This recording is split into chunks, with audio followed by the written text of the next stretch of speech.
everybody. Welcome to another fascinating episode of AutoMojo with Dave Foley on Fuse Logic TV. This is an automotive show. It's like a potluck supper of the automotive world. We pick up stories from here and there. We bring in a guest that's going to teach us something, and wrap it up with, I've got a gadget of the week. I've got pictures from the Blackfalds Show and Shine that I went to a few weeks ago. Pictures from Capital Raceway's Mopar Rocky Mountain Nationals, a big drag race, IHRA drag race that we had here just a little bit ago.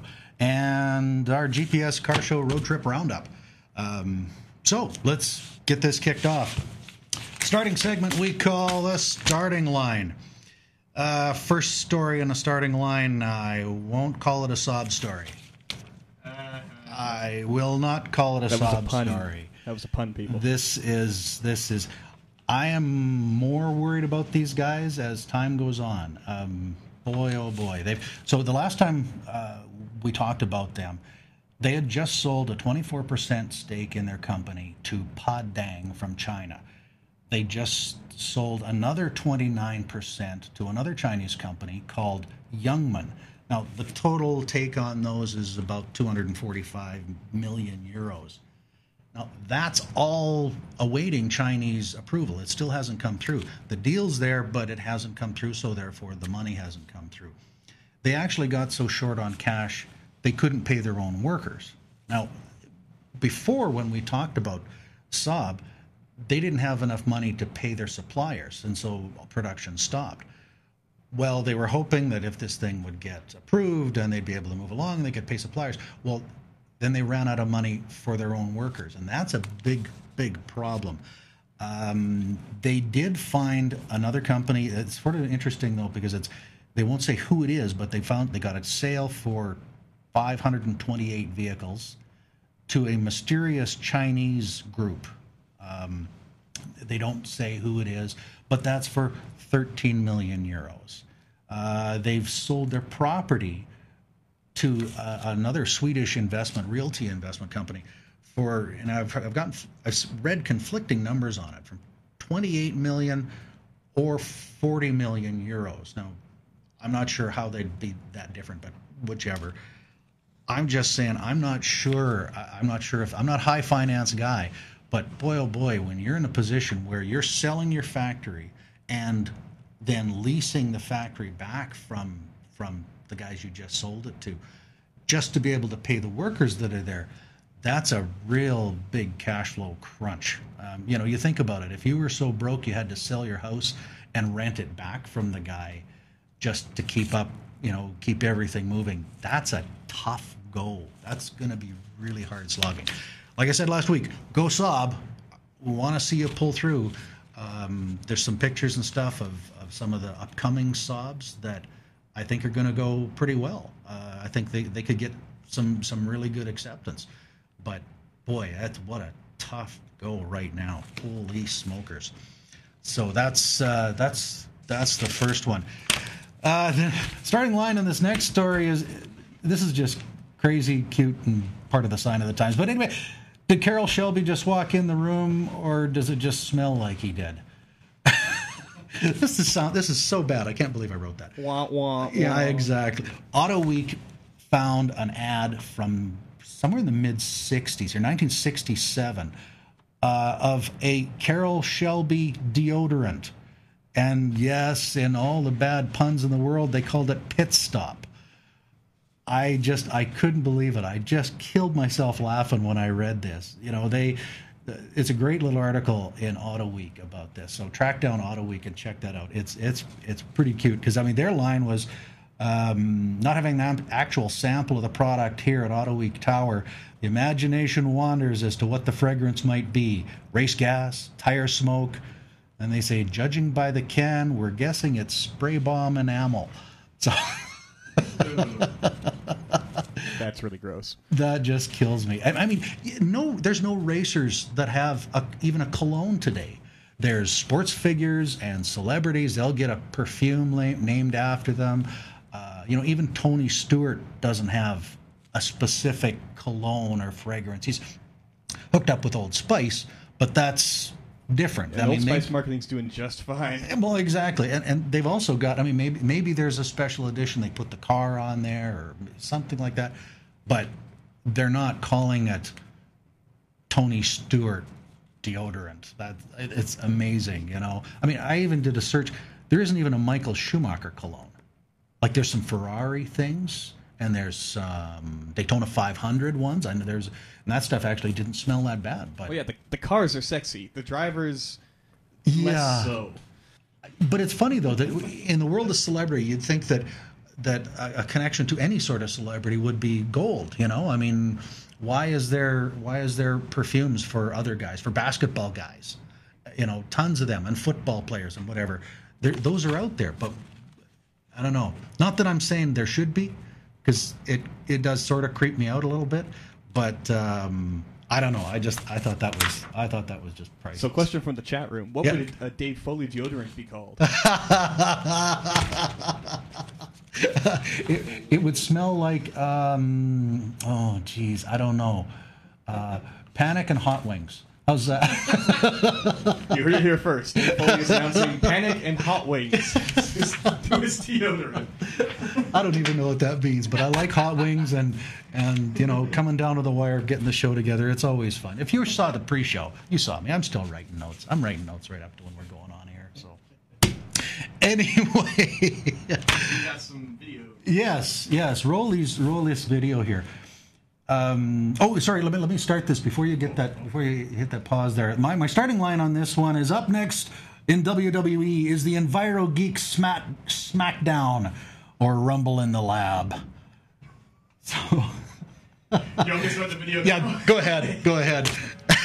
All right. I'm just going to talk over these, but This is the Volt one. This is the Volt ad. Volt and Leaf are really duking it out right now. They've gotten.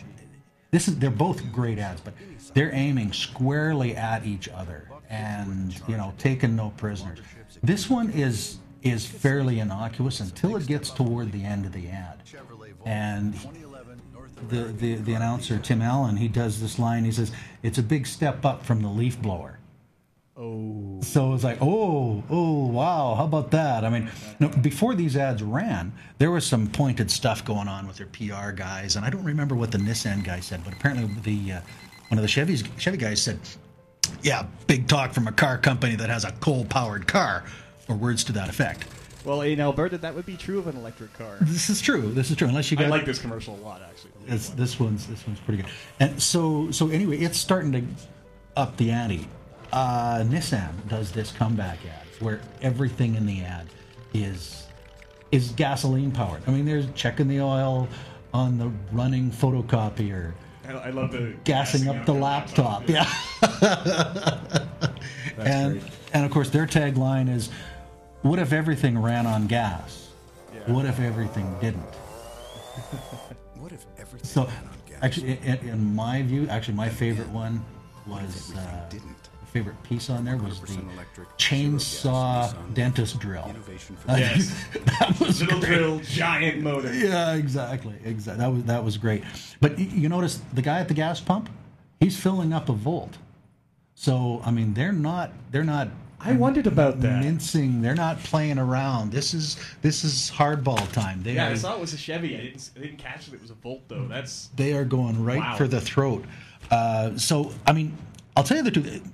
The Canadian in me wants to just kind of sit them both down and say, "Now you two environmental types, you guys better play along, because you know there's nice people that are soft environmentalists that you could play to, and they'd be very, very happy, you know, to buy one of your products. And you know, we all know that you wouldn't do those vehicles, you wouldn't buy those vehicles to save money. That's not their intent. The technology's too new, the cars are too expensive, on and on and on." But, you know, that's the Canadian in me. You know, come on, let's just get along. But you know what? I love the controversy. I love it. I mean, these guys are going at each other. They're right at the throat. I mean, keep it up. Don't no decaf in those ad offices. Well, this is still so much less than what tech companies do with each other. So it could be. I just love it. I like seeing it from car companies. I think it's great. So, yes, keep it up, guys. All right. And Last story. the last story. Oh, my God. Starting line on this is, can I have my Whopper or my double Whopper? Which one can I eat while I drive? The Alberta government has finally dropped the bomb on this distracted driving thing. And put it this way, most people understand that if you're texting while you're driving, you're short of brain cells. You have to have been dropped as a child. That it is just patently stupid. Or at least it better be damn important. Oh, while you're driving, it's just like, it's stupid. So they felt they had to do something to deal with this. I mean, even talking on the phone. I'm going to actually break. I might go long on this segment, but a friend of mine told me a story about he was in traffic and on a busy street in the city here, and he came up to a intersection. There was a couple of cars ahead of him. The guy in the front is turning left to cross traffic. And you can see through the cars. You can see he's on the phone. And he's blabbering away and blabbering away and blabbering away. And gap after gap of oncoming cars comes and goes. And he doesn't take it. He just sits there. He camps out. And he's on the phone and da-da-da-da-da. And the car ahead of a friend of mine hits the horn and beeps and, does a little, hey, beep, beep, a little. And then goes a little bit farther and kind of gets on it. And anyway, it gets to the point where the guy in the front car gets out of his car, turns around and yells back at the guys waiting behind him, and are all upset. And he says, "Will you guys stop this? Can't you see I'm on the phone?" It's like, this is a true story. It is. This is what he's told me. I'm not. I can't guarantee it. It wasn't captured on video. But so everybody has their different idea about what the appropriateness of all this stuff is. Get a Bluetooth if it's just that simple. I have a little thing that plugs into my stereo and uses it as my speakers and has a little mic on it. It's fantastic. I love it. Yeah, and we're gonna try to get a guy in here to talk about some of the aftermarket ones that are out there. You don't just have to buy a brand new car to get Bluetooth. They can put it on anything. Heck, if you have an auxiliary port, you can just plug it into those sometimes. Well, assuming your car is new enough to have an auxiliary port. Well, smarty pants. Yeah, it's pretty incredible. So at any rate, there's ways around the phone and there's ways around texting, which is don't do it. But so the ban comes in and it says, okay, what are not allowed? I got this off the Alberta website. Okay, talking a handheld cell phone, texting, emailing, using electronic devices, computers, video games, cameras, video entertainment systems, portable audio players, MP3 players. Oh, okay, da-da-da-da. Manually entering information on GPS unit. Those are okay. Reading printed material or a magazine. I've seen that. I've seen someone reading a book while driving. In a previous life, I admitted on a different little radio thing that I have done that. I have read a magazine. This boggles my mind. It wasn't in the city, and it was on a country, not quite a country road, but there was nobody around. But anyway, yes. But writing, printing, sketching, personal grooming, combing your hair. This one confused me though, because they're saying using a two-way radio, like a walkie-talkie, like a CB. You can do. I don't know how. Like. That one baffles me. People don't have long, drawn-out conversations on CBs, do they? I don't know. I don't know that many truckers, so I'm baffled. Can you get a hands-free CB? I don't know. I don't know. Or a little finger control. If you're going to make it illegal, make sure there's there's some alternative. A lot of this stuff is going to come down. The minister was on TV, did an interview, and he said a lot of it's going to come down to the judgment of the actual policeman that sees you do it. Well, there's a one-touch thing with it, right? Like you can touch the device once while driving. That could be it. Maybe that would be ideal. How do you prove that? Yeah, I don't know. The funny part was actually when they talked about eating, because they let you snack. They say you can snack. That's no problem. But in the minister's attempt to kind of put a little levity into the discussion, because there's lots of these pointed questions and whatever, and he seems like he's a nice enough guy. But he says, if you're going to have, a chocolate bar as you're driving, that's no big thing. You can do that. Nobody's going to get worried about it. But he says, if you're having a double quarter pounder and you're eating it with two hands and driving with your knee, the policeman's going to have an issue with it. What if you're eating it with one hand? Yeah. Well, the stupidest thing I heard was actually some of the radio people started talking about it and going, well, wait a minute. What if it's a Whopper? What if it's just a single quarter pounder, as if that was the point? Like the brand and, we'll call it model of burger was the problem. It's like, in my experience, a bag of chips is the hardest thing to eat while you're driving. Oh, well, I've done. You gotta look to where you're putting your hand, right? I've done KFC with gravy.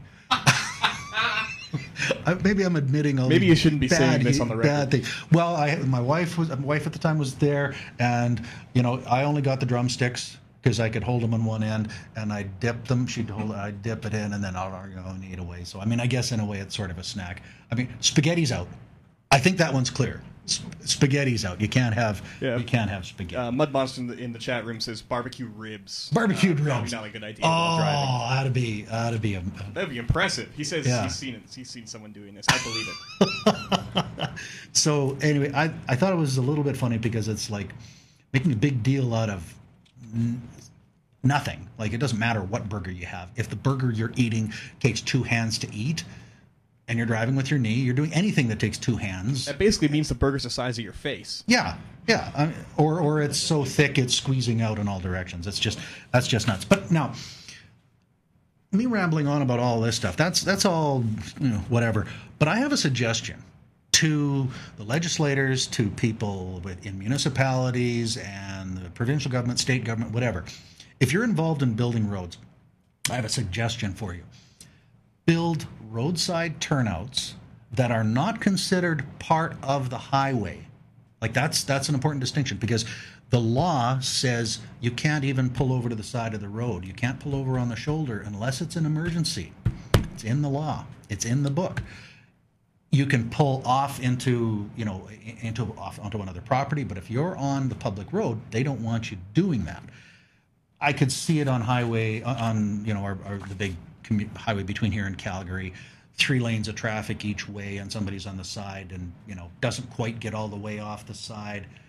Well, okay, maybe somebody gets hit. There's ample turnouts along there at least. Yeah, my idea is make roadside turnouts at the outside of all of the major centers. Just make basically a little road blister on the side. You can do it for not very much money and practically no money if you're already redoing the road anyway. Put a place on the side and sign it, like put signage up like crazy. GPS programming area.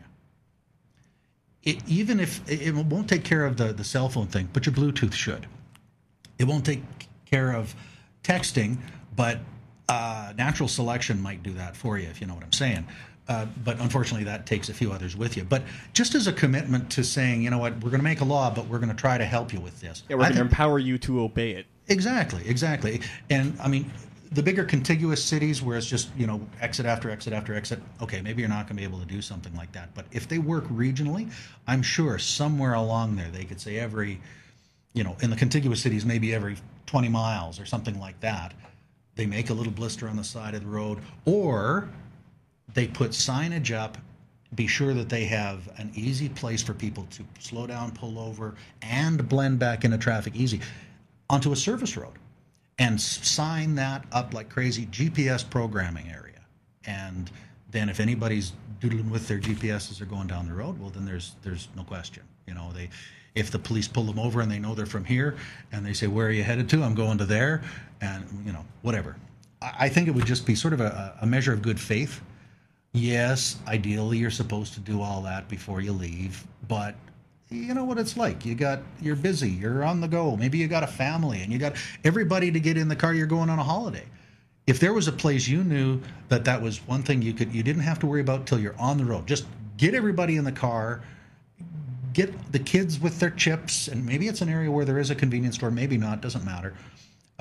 Garbage can probably is a good idea, maybe a Johnny on the spot, maybe not, but whatever. Anyway, a place where people can go, publicize them, show them up, get them to all of the auto clubs and say, oh, and here's a point you should mention to the people. I think that would be brilliant. Yeah, come to think of it, every time I go on a trip to Calgary or anything like that, I always have to get into highway driving mode, and I pull over right before I hit the highway and kind of get everything where I need it to be for the next 3 hours. Yep. And if you know sort of your destination, but the hubbub of getting on the road just takes up so much time. I think that's a great way to go. So anyway, I've rambled on this. If you're a legislator, think about it. So anyway, that takes care of that one. We are done with the starting line. All right. Next up, after the break, I'm going to have Don Nault come on, who is a detailer extraordinaire, and we're going to talk about choosing a detail shop. He's got a tip for you, free tip for anybody from the expert, and it's something you don't have to go to one of them fancy specialty shops for. The break, you're going to be watching pictures, a little slideshow of the pictures I took at the Blackfalds Days Show and Shine. So take a look at this.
There. Well, while you were watching this, Don Nault, thanks for being here, was watching that, and he's saying, "Oh, I know that car, and oh, I worked on that car." So, tell what cars in that were you able to? Have you worked on? Well, there's that first Chevelle is one I've done before. The white Mustang, I've done a lot of work with him.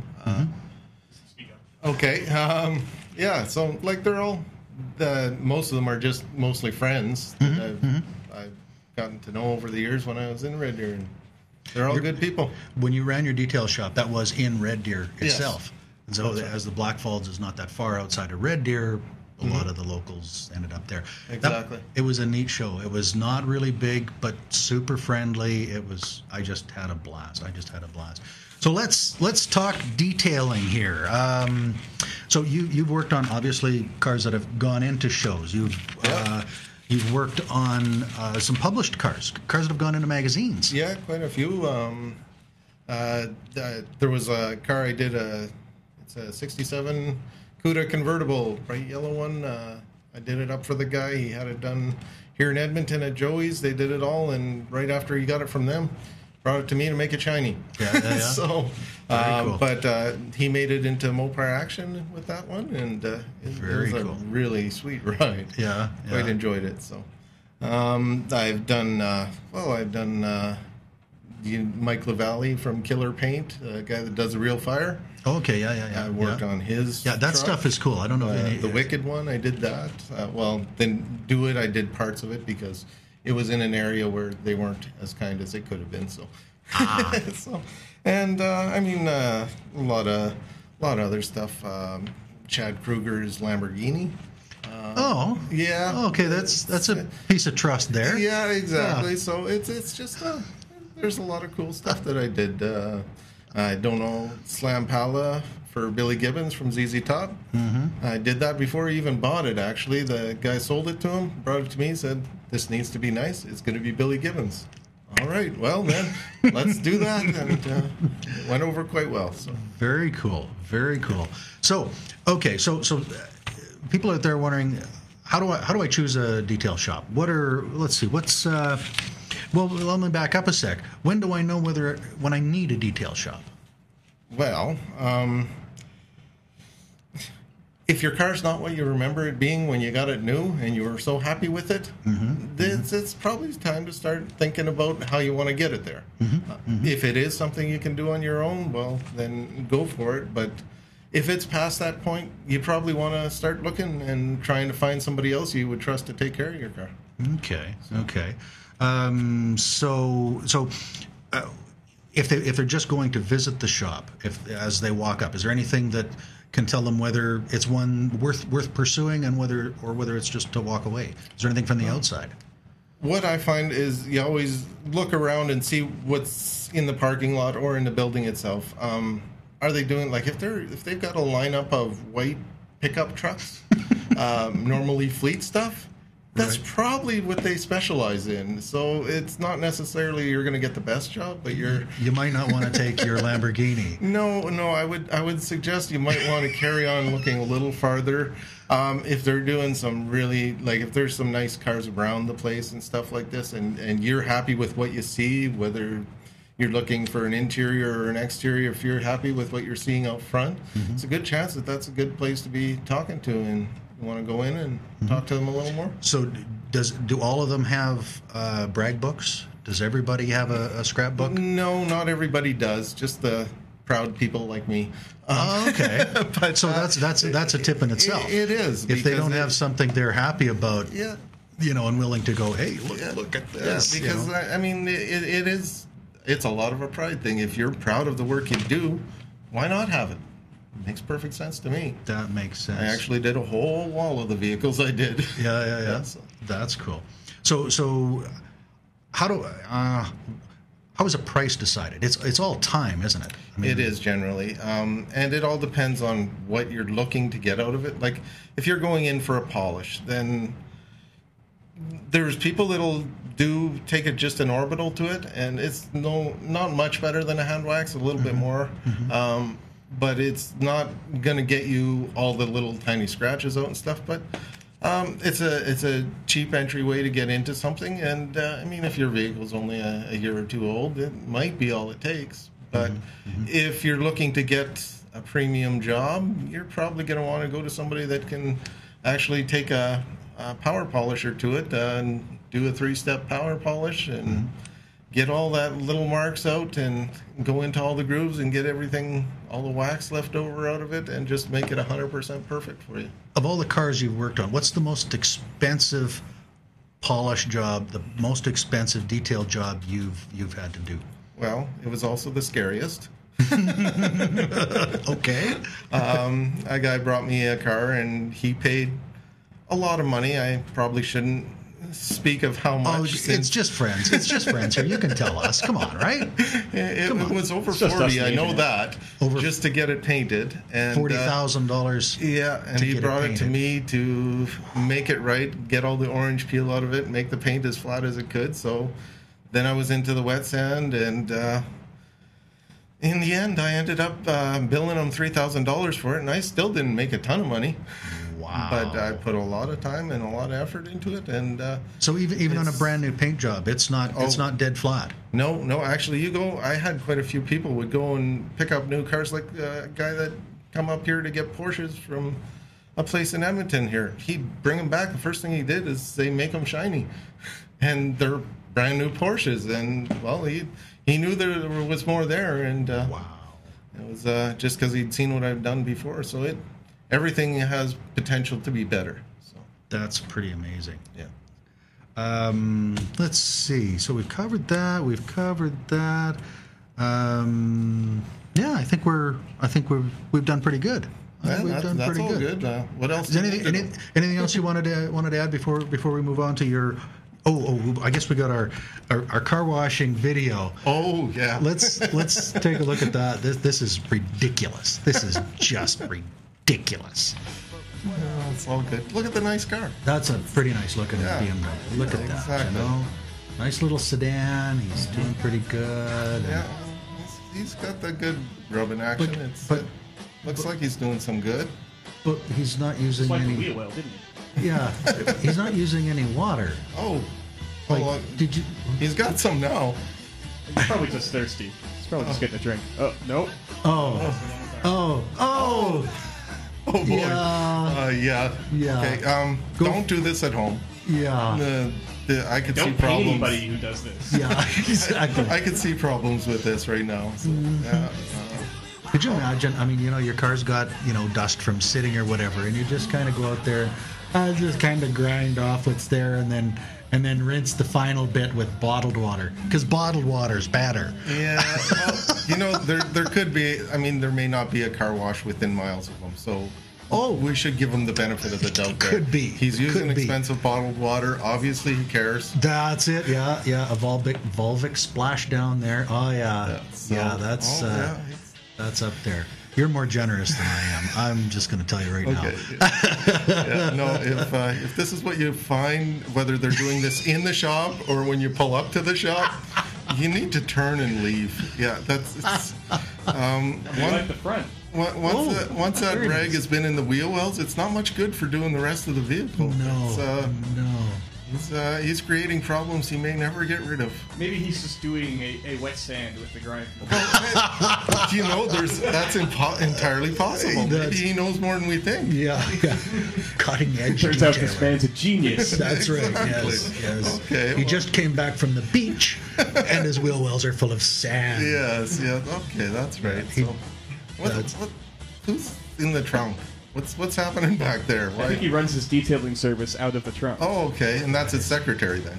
Yeah, probably. Yeah, she's got the computer in there, and they're hammering out all the deals for the people to come out. That's just crazy. Okay, if the detail shop you're looking at, we'll stop that. That's just nuts.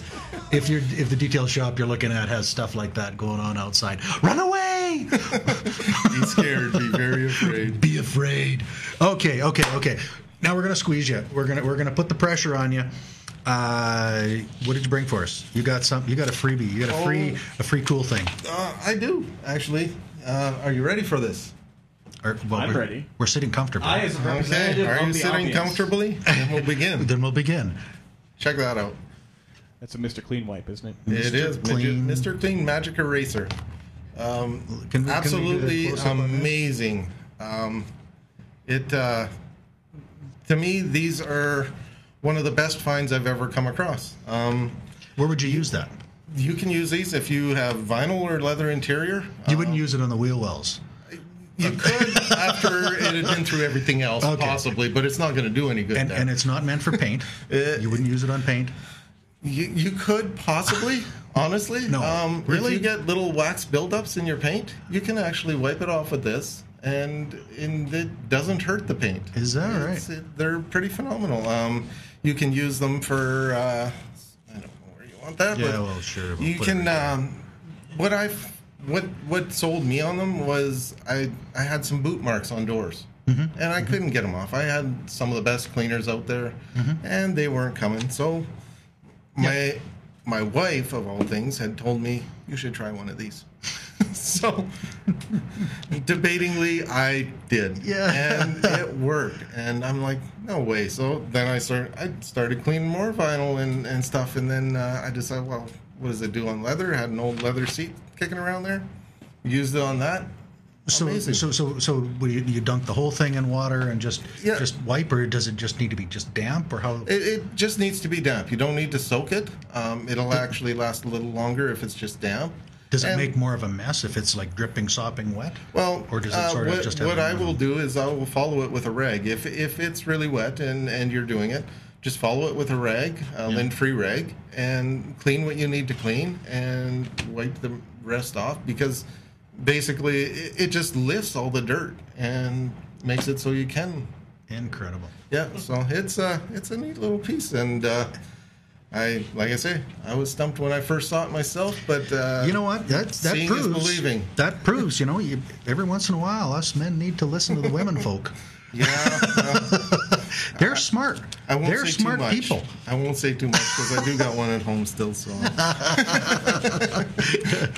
well, that's amazing. Thanks again for coming in, Don. Oh, no problem. Good to be here. Good Don times. Nault is on. He's on the Twitter. He's on the Twitter, and there he is at XSF Detail. At XSF I get Detail. it. Excessive. Exactly. That's what it's supposed to be. You're smarter than me. I was trying XSF. I'm I trying to live think. in the world of acronyms. Oh, that's pretty good. Yeah, it worked out wonderful for me. I had no idea. Well, I had no idea. I was trying to make it into a word. Anyway, thank you for coming in. I really appreciate this. We're going to try to get this guy back every once in a while. And so if you've got questions that you would like to ask a detailer, you've got a stubborn stain or a problem, and no, he won't get the smell of a dead body out of your trunk. That's not what we're here for. But I know how you can. don't say that. No, don't say that. Let's talk after the show. Anyway, email in to Fuse Logic, and we'll do our best to get Don back in, and we'll answer as many questions for you, and maybe we'll squeeze another hot, regularly available tip out of you. So definitely can do. Excellent. All right, we're going to go to break. We've got a slideshow of pictures that I shot at Capitol Raceway. Last week they had their Rocky Mountain Nationals, the Mopar Rocky Mountain Nationals. Great show. Those guys did an amazing job dealing with horrendous weather. I tip my hat to IHRA, the guys at Castrol, all the workers, everything. It was great. Sorry if I hit the mic there. Anyway, so check this out, and I'll be back with my Gadget of the Week and the upcoming car shows.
Welcome back.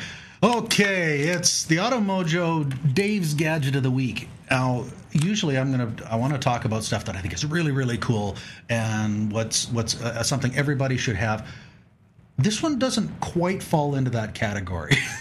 A lot of guys are switching over to LED taillights.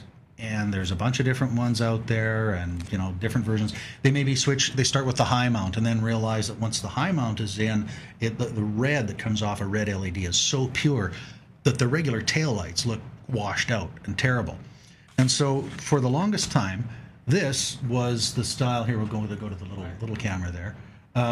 This was the style that was commonly available. Eurolight makes them, seem to work pretty good. But when you look at it, look in the end. All of the LEDs point in one direction. They aren't like little light bulbs that scatter light everywhere. They go in that line. Now, I've driven behind a guy that had a set of these in his pickup truck. And if you've seen the size of a pickup truck taillight, that little dot that's about just barely bigger than a quarter would only light a tiny little area right in the middle of the taillight. I'm going to give you kind of a duplication about what that looked like. That's it. That's ugly. It's one tiny little dot. It's not even as cool as the purple lights or the blue dot lights that guys put on their street rods.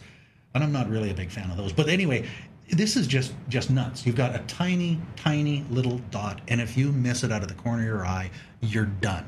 It takes no advantage of the heavy engineering that actually goes into making most modern taillights. It's not an accident, the shape of the actual reflector in the back. And these days, with more the clear or smooth lens taillights, they're putting even more work into making the reflector look cool. But it still has to work with the light. Now, before you think I'm just throwing Eurolight under the bus because I'm whining about this, they make a different style. They make one like that. That's like a real bulb. It essentially is. Instead of just having 10 or 12 LEDs pointing straight out the end, this has 5 rows of 3 LEDs pointing out laterally all the way around, plus 5 LEDs pointing straight out the end. There is something, I don't know what, but it seems to me that there is something about having that little specular in the middle, but you still have to have the rest of the light lit up.